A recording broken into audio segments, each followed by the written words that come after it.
Good morning and welcome to my channel Rajan Bhardwaj. फिर से उपस्थित हूँ। जैसा कि मैंने कहा भी था कि प्रत्येक दिन एक वीडियो करूँगा। थोड़ी छोटी सी वीडियो हो रही है, लेकिन मैं कोशिश करूँगा कि और भी थोड़ी बड़ी बड़ी वीडियो आए। आरंभ करते हैं फिर से एक नए सेशन को, एक नए दिन को आरंभ करते हैं। एक विचार के साथ प्रारंभ करते हैं। एक ऐसा विचार जो मैं समझता हूँ कि प्रत्येक लोगों के जीवन में होता है। मैंने विचार यहाँ पे लिखा है, बिना कुंडली मिलाए आजीवन चलने वाला एक अद्भुत रिश्ता मित्रता है। बिना कुंडली मिलाए आजीवन चलने वाला एक पवित्र रिश्ता या एक अद्भुत रिश्ता मित्रता ही है। इसीलिए आप लोग भी अच्छे मित्र बनाइए, क्योंकि अच्छे मित्र कभी साथ नहीं छोड़ते। मित्रता करने के लिए हमें 7 फेरे नहीं लेने पड़ते हैं। मित्रता करने के लिए गले में मंगलसूत्र नहीं पहनना पड़ता है। मित्रता करने के लिए हमें दिखावा करने की आवश्यकता नहीं है। हमें जो मन में आता है हम बोलते हैं। वहाँ पे कोई बाउंडेशन नहीं होता है, शब्दों का कोई बाउंडेशन नहीं होता है। हमें जो मन में आता है हम बोलते हैं, क्योंकि मित्रता एक पवित्र रिश्ता है, एक अद्भुत रिश्ता है, जिसके लिए किसी जात, किसी धर्म, किसी लिंग की आवश्यकता नहीं होती। इसीलिए अच्छे मित्र बनाइए और खुल के बात रखिए। सुख में दुख में अपनी बातों को खूब रखिए, खूब बातें करिए, क्योंकि अब बात करेंगे, अच्छे से बात करेंगे, तभी हम कहीं ना कहीं अच्छे मित्र कहलाएंगे और अच्छे मित्र बन सकते हैं किसी दूसरे के प्रति, और अच्छे मित्र हम बना सकते हैं।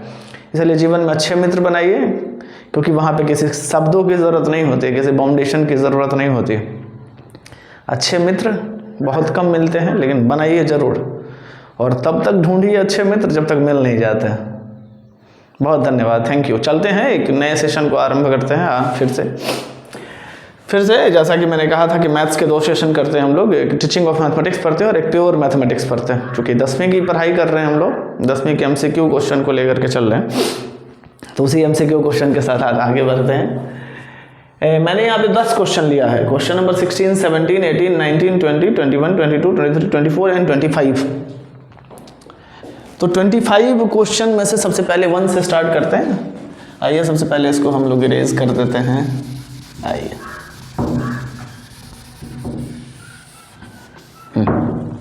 पहला क्वेश्चन क्या कह रहा है हमारा? यदि बहुपद, पता है ना बहुपद, आप लोगों को पता है, पोलिनोमियल कहते हैं इसे। लिखा हुआ x² + ax - b के शून्य एक दूसरे के व्युत्क्रम उल्टा हो तो b का मान बताना है। अब देखिए, सिंपल है। आइए, कहा है कि इसके जो व्युत्क्रम है, किसके व्युत्क्रम है? इसके शून्यकों के जो व्युत्क्रम है। आपको पता है जो ये बहुपद है, मैं फिर दोबारा लिखता हूँ, यहाँ पे लिखता हूँ x² + ax - b। ये है आपको द्विघात समीकरण, द्विघात बहुपद है। = 0 हो जाएगा तो ये समीकरण का रूप आ जाएगा। आपको पता ही है ना, समीकरण के लिए 0 और बहुपद के लिए हम लोग 0 हटा देते हैं। इसने कहा कि इसके 2 व्युत्क्रम है। अब मुझे पता ही है, जैसा कि हम लोग एक्सरसाइज में पढ़ते हैं, इसके अल्फा और बीटा 2 सॉल्यूशन होते हैं, है ना।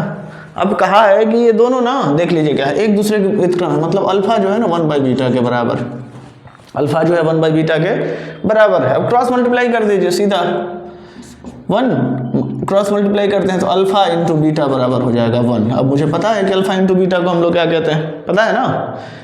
2 मूलों के गुणनफल का वैल्यू क्या होता है, आपको याद है? या फिर 2 इसके क्या होते हैं? जब योग करते हैं तो क्या होता है? -b/a, और जब गुणनफल करते हैं तो क्या होता है? c/a। अब देख लीजिए c में क्या है, c में क्या है? c में है -b। c में क्या आया? आइए हम लोग फिर से, c में क्या है यहाँ पर? देखिए, अल्फा × बीटा निकालते हैं तो c/a होगा यहाँ पर बराबर 1। तो c का वैल्यू कहाँ है यहाँ पे? -b/x के यहाँ पे कितना है? 1 = 1। तो हमारा क्या हो जाएगा? -b = 1, देन b बराबर क्या हो जाएगा? -1। देख लीजिए, -1 है कहीं पे? है, दिस इज अ -1। समझ में आ रहा होगा? देखिए, मैथमेटिक्स पढ़ना बहुत आसान है, समझना आसान है, लेकिन जो छोटी छोटी बातें होती हैं उसे हम लोग समझते हैं। छोटी छोटी बातों से ही बड़ी बात हम लोग करेंगे मैथमेटिक्स में। छोटी छोटी बातों से ही हम आरंभ करेंगे। दोबारा एक बार देख लीजिए इसको, क्या किया है मैंने? x² + ax - b = 0 समीकरण के रूप में लिख दिया है। कोई फर्क नहीं पड़ता लिखें या ना लिखें। यहाँ पे कहा है कि इसके दोनों व्युत्क्रम क्या है? इसके दोनों व्युत्क्रम क्या है? शून्य के एक दूसरे के व्युत्क्रम है। तो अल्फा इंटू अल्फा और बीटा दो होते हैं, आपको पता है, दोनों एक दूसरे के व्युत्क्रम मैंने लिख दिया, क्रॉस मल्टीप्लाई कर दिया, alpha into beta equals to 1 हो गया। आपको पता ही है अल्फा प्लस बीटा को माइनस बी बाई ए लिखते हैं और अल्फा इंटू बीटा को सी बाई ए लिखते हैं। तो अल्फा इंटू बीटा बराबर 1, तो अल्फा इंटू बीटा बराबर होता है माइनस बी बाई ए। तो माइनस यहाँ है, देख लीजिए, यही तो माइनस बी होगा ना, यही होगा ना, सॉरी सी बाई ए होता है, सी। तो सी की जगह पर क्या है यहाँ पर वैल्यू माइनस बी, तो माइनस बी लिया, ए की जगह 1 है तो 1 लिया, फिर क्रॉस मल्टीप्लाई करें तो हमारा बी बराबर आ रहा है -1। कोई दिक्कत है? नहीं है। चलिए थैंक यू, आगे बढ़ते हैं।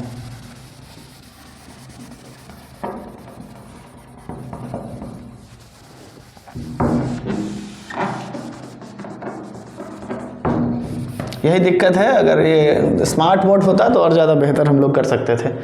नेक्स्ट है क्वेश्चन, यदि समीकरण ax² + bx + c = 0 के मूल समान है, सेम ही क्वेश्चन है, यहाँ पर अल्फा इंटू अल्फा बराबर बीटा है, मूल समान है तो प्रत्येक मूल के मान क्या होंगे? प्रत्येक मूल के मान क्या होंगे, है ना, दोनों के मूल बराबर है।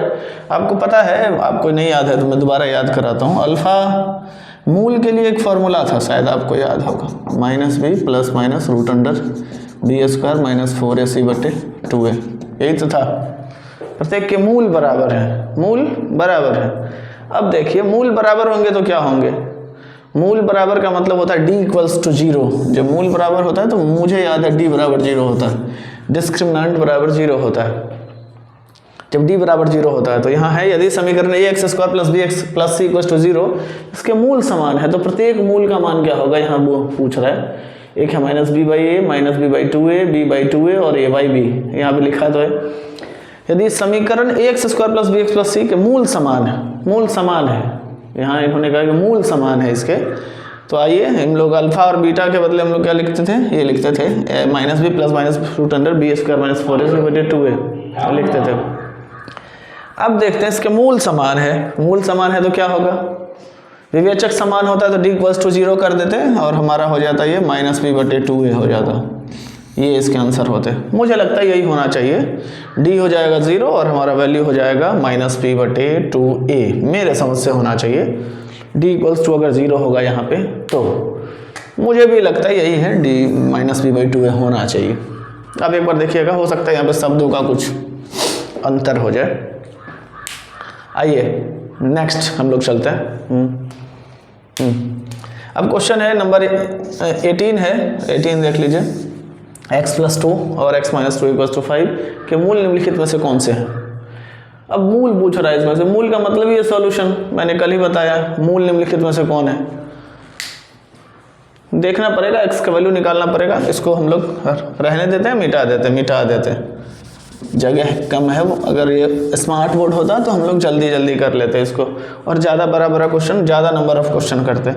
x + 2 और x - 2 = 5। अब देखिए x + 2 and then x - 2 = 5,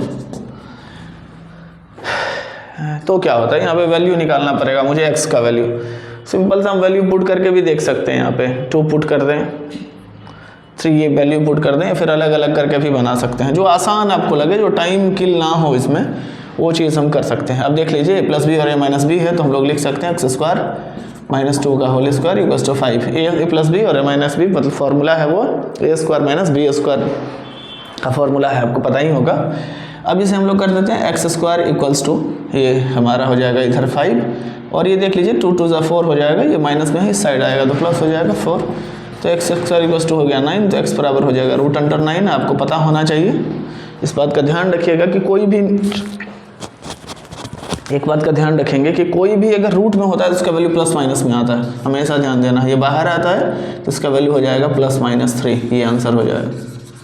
देख लीजिए, अब कहीं पे है ये चीज़, हाँ है, ये 3 और -3 करेक्ट है, 5 4 9 ठीक है। देख लीजिए आप इसे, मुझे लगता है इजी है क्वेश्चन ये। आइए 19 में है कि px = x² + bx + c के 0 6 एवं -2 हो तो b और c के मान क्रमशः कौन से होंगे। अब देख लीजिए, आप फिर से आते हैं, इसको मिटाते हैं, खूब मन लगा करके पढ़िए, घर पे पढ़िए। मैं समझता हूँ कि वीडियो से ज़्यादा पढ़ाई नहीं हो पाएगी, लेकिन जो भी बातें हो पाएगी मैं अच्छी बातें ही करूँगा, जो आपको थोड़ी सी लगेगी कि हाँ मैं कुछ बता रहा हूँ। अब देख लीजिए, एक यहाँ पर दिया हुआ है बहुपद दिया हुआ है bx प्लस सी, और इसके शून्यक हैं 6 और -2, तो b और c का मान ज्ञात करना है। पहला शून्य कितना है 6, जब हम लोग 6 लेते हैं इस पर, जब 6 लेंगे x का मान, शून्यक है तो जब 6 लेंगे x के जगह पर 6 वैल्यू पुट करते हैं x के जगह पे, तो ये हो जाएगा 6b यहाँ पे 6 प्लस c, सॉल्व करते हैं, ये हो जाएगा 36 plus 6b plus c equals to 0 करते चलिए। यहाँ पे हमारा क्या हो जाएगा 6b plus c equals to -36 हो जाएगा। नेक्स्ट हमारा क्या है, जब -2 लेंगे तो क्या होगा, -2 का ऊपर टर्म कर लेते हैं हम लोग, तो सीधा सीधा पुट ही करते हैं, इसमें पुट करते हैं, -2 का ये स्क्वायर हो जाएगा प्लस b इंटू -2 और प्लस 6 हो जाएगा। देखिए मैं सही लिख रहा हूँ, b के जगह पे क्या लिखना है हमें -2 लिखना है, तो -2 का होल स्क्वायर हो जाएगा प्लस b है तो b, x के ऊपर -2 प्लस c है तो प्लस c। अब आगे देखिए क्या करते हैं, इक्वल टू 0 कर देते हैं इसको, 84 हो जाएगा, आपको पता है ना, ये प्लस माइनस माइनस ये हो जाएगा 2b plus c equal to 0। अगर ऐसे हम अरेंज करते हैं तो क्या होता है, देखिए -2b प्लस c, इधर इसको भेजते हैं उधर तो हो जाएगा -4। हमारे पास दो इक्वेशन आता है, इस दोनों इक्वेशन को सॉल्व करते हैं, हमारे पास a और b और c का वैल्यू आ जाता है। हम चाहते हैं तो सीधा सीधा इन वैल्यूओं को पुट ही कर देते हैं इसमें, और सिंपली हम लोग निकाल सकते थे, लेकिन मैं दिखाना चाहता था इसीलिए थोड़ा सा बड़ा करना भी मैं पसंद कर रहा हूँ यहाँ पे। आइए, ये इक्वेशन 1 है, इक्वेशन 2 है, दोनों को हम लोग इवेलुएट करते हैं, कंपेयर करते हैं एक दूसरे से। आइए अब हम यहीं पे लिख देते हैं 2b plus c equals to -4। आइए दोनों को घटा देते हैं हम लोग, घटाते हैं, ये घटाते हैं तो आपको बताया था कि घटाते हैं तो साइन चेंज हो जाता है, प्लस प्लस है वो माइनस, माइनस है वो प्लस, ये c से c कैंसिल हो गया, हमारा हो जाएगा 6 to 8b इक्वल्स टू, ये -36 और +4 है तो कितना हो जाएगा बताइए, 32 होगा, 32 4 36 माइनस में होगा तो b इक्वल्स टू देख लीजिए -32 बटे 8, 8 चौक 32 मतलब -4। देखिए b का वैल्यू है -4 कहीं पे, -4 वाले दो टर्म है, ये और ये है ना, दो है। अब -b का वैल्यू पुट कर देंगे किसी भी इक्वेशन में, इसी में कर लो, जिसमें पुट करना इसी में कर लेते हैं। b का वैल्यू -4 तो -2 ये आया -4 अब प्लस c इक्वल्स टू -4। आइए ये हो जाएगा 4 2 8 प्लस 6 इक्वल्स टू -4, तो c बराबर हो जाएगा हमारा -4 और इधर -8 बराबर -12 है, 12 यहाँ है नहीं, -12 हमारा एक करेक्ट आंसर ये हो गया, -4 और -12। समझ में आ रहा है, मैं थोड़ा बड़ा बताया हूँ इसे, कैलकुलेशन करते जाएंगे तो ज़्यादा समझ में आता है। आइए इसको मिटाते हैं हम लोग और नेक्स्ट क्वेश्चन की तरफ चलते हैं।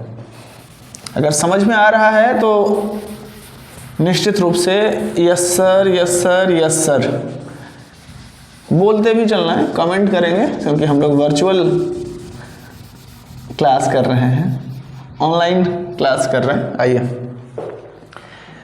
20 नंबर क्वेश्चन पे चलते हैं हम लोग। कौन रैखिक बहुपद है? मैं आपको रैखिक के बारे में चर्चा किया था, रैखिक ये जो शब्द है ना, रैखिक का रूप जो है आपको पता था, ax plus b equals to 0, ये इसका रूप है, ax plus b equals to 0। हमने डिस्कस किया था इसके बारे में। यही अगर द्विघात होता तो क्या होता, द्विघात होता तो क्या होता, ax स्क्वायर प्लस bx और प्लस c इक्वल्स टू 0, यही है ना, यही तो था। अब क्या रहा है कि रैखिक बहुपद किसे कहते हैं? रैखिक बहुपद आपको पता है जिसके पावर 1 होते हैं और द्विघात के 2 होते हैं। तो 1 वाले कौन कौन है? हो सकता है ये होगा, 1 है पावर, ये तो नहीं होने वाला है क्योंकि ये x इसके साथ चला जाएगा तो x स्क्वायर हो जाएगा, ये तो होना ही नहीं है क्योंकि इसके नीचे में है ना, होना ही नहीं है। ये z टू द पावर 3 हो जाएगा, ये z स्क्वायर पहले से है तो द्विघात होगा, ये इधर चला जाएगा तो त्रिघात में चला जाएगा। हमारे एक ही ऑप्शन बचता है 2x माइनस 9 रूट अंडर 5, ये हमारा आंसर होगा करेक्ट। एक्स स्क्वायर हो जाएगा, आप इसे करके देख लीजिए, एक बार मैं दिखाता हूँ। यहाँ सिंगल सा है लेकिन ये नहीं होना है। आइए देखिए, ये x, ये देखो x स्क्वायर प्लस 1 नहीं होना है, ऊपर में पावर 2। और वैसे भी पहले भी मैंने आपको चर्चा किया था, जिसके x टू द पावर -1 होते हैं वो नहीं होते द्विघात। द्विघात कंप्लीटली पॉजिटिव में आना चाहिए, नेगेटिव में नहीं आना चाहिए, रूट में नहीं आना चाहिए, और किस में नहीं आना चाहिए, हर में नहीं आना चाहिए, डिनोमिनेटर में नहीं आना चाहिए। इस बात का ध्यान रखिएगा। आइए 21 की तरफ चलते हैं।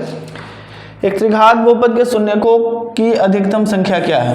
अब देख लीजिए, एक त्रिघात बहुपद के शून्यकों की अधिकतम संख्या, त्रिघात, इसके बारे में डिस्कस करते हैं। 4-5 क्वेश्चन हम लोग इस पर डिस्कस कर लेंगे। इसको भी मिटा देते, थोड़ा सा जगह भी आ जाएगा।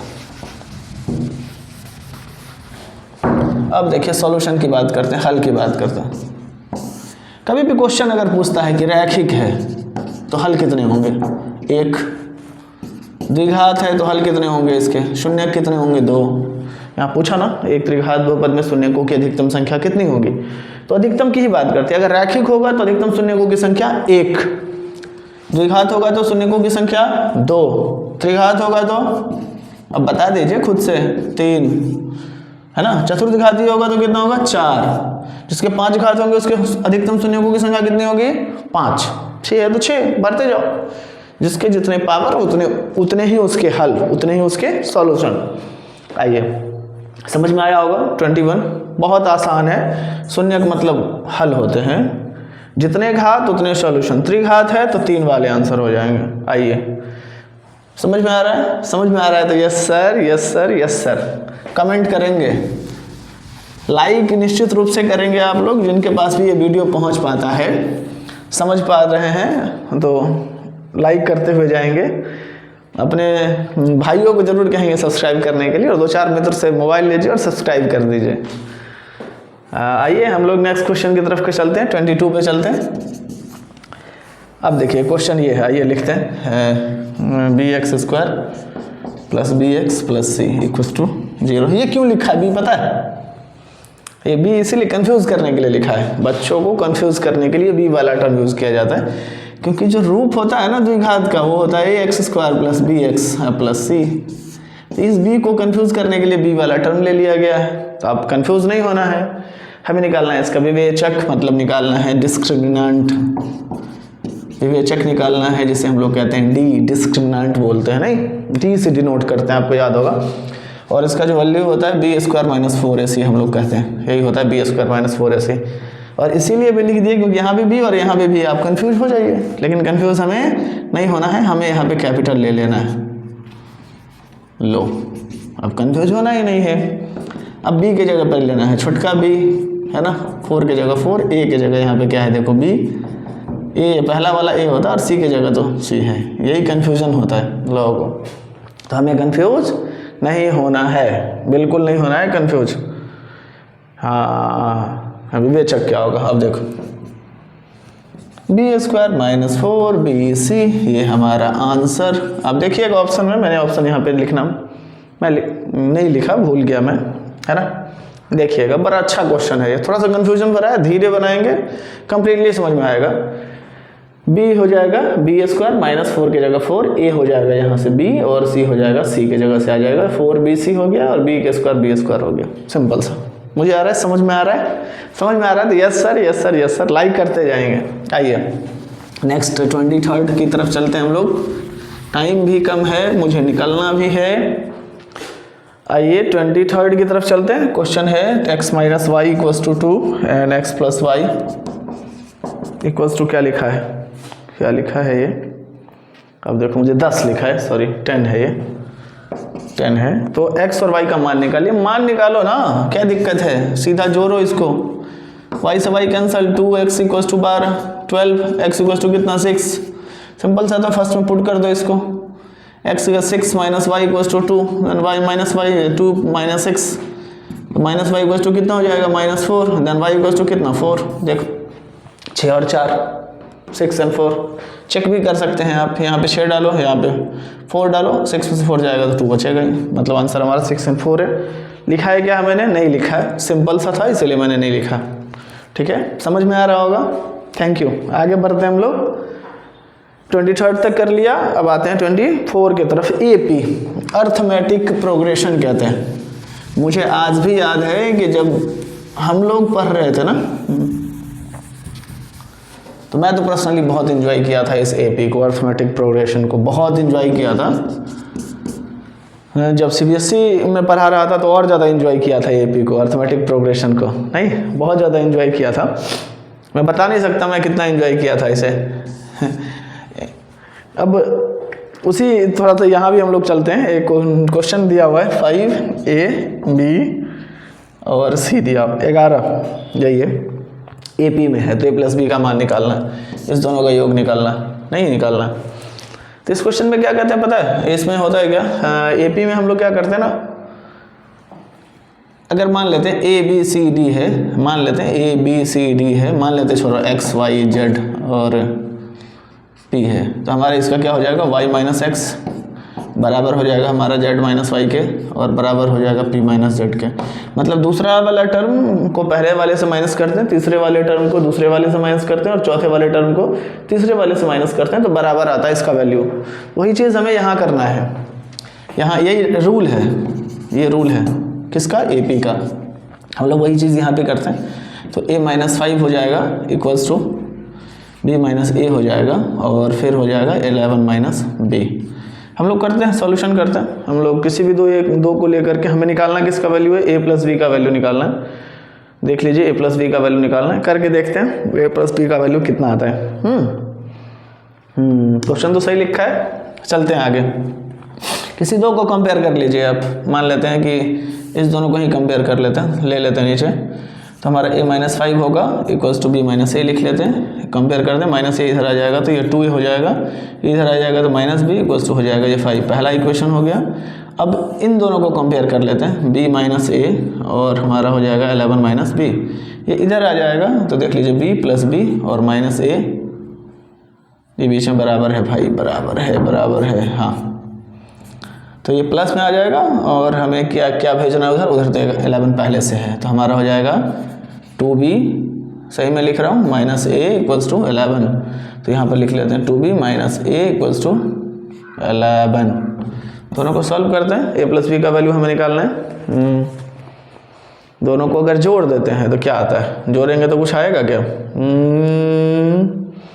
करके देखें, पहले इसको काटना पड़ेगा मुझे लगता है। 2 से मल्टीप्लाई कर देते हैं इस वाले टर्म को 2 से मल्टीप्लाई करते हैं। पता नहीं मुझे ये इतना डिटेल सबको समझ में आएगा कि नहीं आएगा। 2 से मल्टीप्लाई करते हैं, यह करके देखते हैं 4b, ये 2 से a हो जाएगा a b, हाँ सिंपल सा इसको जोड़ देते हैं, देखिए क्या आता है, तो 2a minus b plus 2b minus a equals to 11 और 5 कितना हो जाएगा 16, ये हो जाएगा 2a में से 1 जाएगा तो a हो जाएगा और 2b में से 1 भी जाएगा तो a प्लस बी। देखो मुझे कुछ करना भी नहीं पड़ा, इतना आया 16 बता नहीं सकता मैं इसको अब दूसरे तरीके से सॉल्व करने वाला था, घटाने वाला था इसको 2 से मल्टीप्लाई करके, लेकिन उतना नहीं करना पड़ा, सीधा से इस दोनों को जोड़ दिया, इसको दोनों को नहीं, बड़े मज़े से निकल गया है ना। कोई दिक्कत है, AP बहुत मज़ेदार है, हम लोग डिटेल से भी पढ़ेंगे, चूँकि टाइम कम है तो हम लोग शुरू में केवल MCQ क्वेश्चन से बहुत सारे क्वेश्चन जो लिटरल मीनिंग है ना मैथमेटिक्स का, वो सारी चीज़ें बातों को हम लोग समझ पा रहे हैं, सीख रहे हैं। 24th हो गया, अब 25th की ओर चलते हैं। आइए, मिटाना पड़ेगा, टाइम तो लगना है, टाइम लगना है। बस यही कहेंगे कि अंत तक इस वीडियो को ज़रूर देखिएगा। 25th में हम लोग चलते हैं, कहते हैं 30वां पद निकालिए, 10 7 4। अब कह रहा है 30वां पद निकालो, कौन सा पद, n बराबर यहाँ पर दिया हुआ है 30, कितना दिया हुआ है 30, आंसर लिखा हुआ है, सिंपल सा है। nवां पद का फॉर्मूला होता है tn का फॉर्मूला होता है a plus n minus 1 into T, n के जगह t 30 निकालना है, तो a की जगह मतलब होता है पहला पद तो 10 है, प्लस n की जगह हम लोग लेंगे 30 माइनस 1, और d मतलब होता है दोनों का अंतर, सार्वंतर इसे कहते हैं, सार्वंतर। और सार्वंतर होगा दूसरे में से पहले को माइनस करें या तीसरे में से दूसरे को माइनस करें, दोनों बराबर आता है। इसका सार्वंतर निकाल लेते हैं यहाँ से, d हो जाएगा, किसी को भी करेंगे वही आएगा, 7 माइनस 10 बराबर आएगा -3, तो -3 हो गया। आइए प्लस 10 प्लस ये 29 इंटू -3, 10 प्लस मल्टीप्लाई करते हैं, 9 3 27, 7 कैरी 2, 3 2 6, 6 और 2 8, ये हमारा आएगा माइनस में। अब आएगा 10, ये प्लस माइनस माइनस 87, 10 माइनस करते हैं कितना होगा 77। आप देख लीजिए 77 है समझ में आ रहा होगा। समझ में नहीं आ रहा है तो आप निश्चित रूप से लिख के जाइए, हमें क्या डिटेल से पढ़ाना चाहिए, कौन सी किन बातों को डिटेल से पढ़ाना चाहिए। क्योंकि एक स्टूडेंट के बीच में रह करके पढ़ाना, कहीं ना कहीं से आंसर आता है कि सर हमें ये बता दीजिए वो बता दीजिए, लेकिन सामने में कैमरा हो, रूम बंद हो, फिर पढ़ाना थोड़ा सा दिक्कत है। कोई पूछने वाला नहीं है, बस आप ही हैं, कमेंट करके ही बता सकते हैं। कमेंट करिए और बताइए कि क्या आपको नहीं समझ में आ रहा है। बस बहुत बहुत धन्यवाद। आपने अगर पूरा देखा है तो मैंने भी समझाने का पूरा प्रयास किया है, पूरा डिटेल में समझाने का प्रयास किया है ना। जैसा मैं पहले भी कहता आ रहा हूँ और आज भी यही बात कहूँगा कि आप लड़के हैं और आप लड़कियाँ हैं। लड़के अगर नहीं पढ़ेंगे तो उन्हें जॉब नहीं मिलने वाला है ना। मैंने बहुतों को देखा है बिना जॉब के टहलते हो। तो मैं यही कहूँगा कि आप लड़के हैं, खूब मन लगा करके पढ़िए, क्योंकि पूरे परिवार की जिम्मेवारी आपके ऊपर आने वाली है। कोई आपको ब्याह करके नहीं ले जाएगा, आपको ब्याह करके लाना है ना। और लड़कियों से तो मेरा सबसे ज़्यादा स्नेह है, प्रेम है। आपको कोई पूछने वाला नहीं है अगर आप अच्छे से नहीं पढ़ेंगे तो। हम जैसे हैं वैसे ही अच्छे हैं, इस बात का हमेशा ध्यान रखें। हमें औरों जैसा नहीं बनना है, हमें मुंह पर क्रीम लिपस्टिक लगा करके हमें अपने जो चेहरे हैं उसे छिपाना नहीं है। हम जैसे हैं वैसे ही अच्छे हैं और खूब मेहनत करना है, इतना जम के मेहनत करना है कि मैं तो फिर से वही बात कहूँगा, इतना जम के मेहनत करना है कि आपको घर से बाहर निकलने की आज़ादी मिले, घूमने की आज़ादी मिले, बोलने की आज़ादी मिले, अपने मन का करने की आज़ादी मिले और वो काम करने की आज़ादी मिले जो आप चाहते हैं। तो बेटियों के लिए तो हमारे लिए बहुत स्नेह है, प्यार है। खूब पढ़िए, मन लगा कर पढ़िए और इतना पढ़िए कि लोग कहे कि हाँ देखो वो फलाने बाबू की लड़की जा रही है, इतनी अच्छी थी पढ़ने में और इतनी अच्छी बन गई है ना। बहुत बहुत धन्यवाद। पूरा वीडियो देखा है आपने तो जय हिंद, वंदे मातरम। Thank you.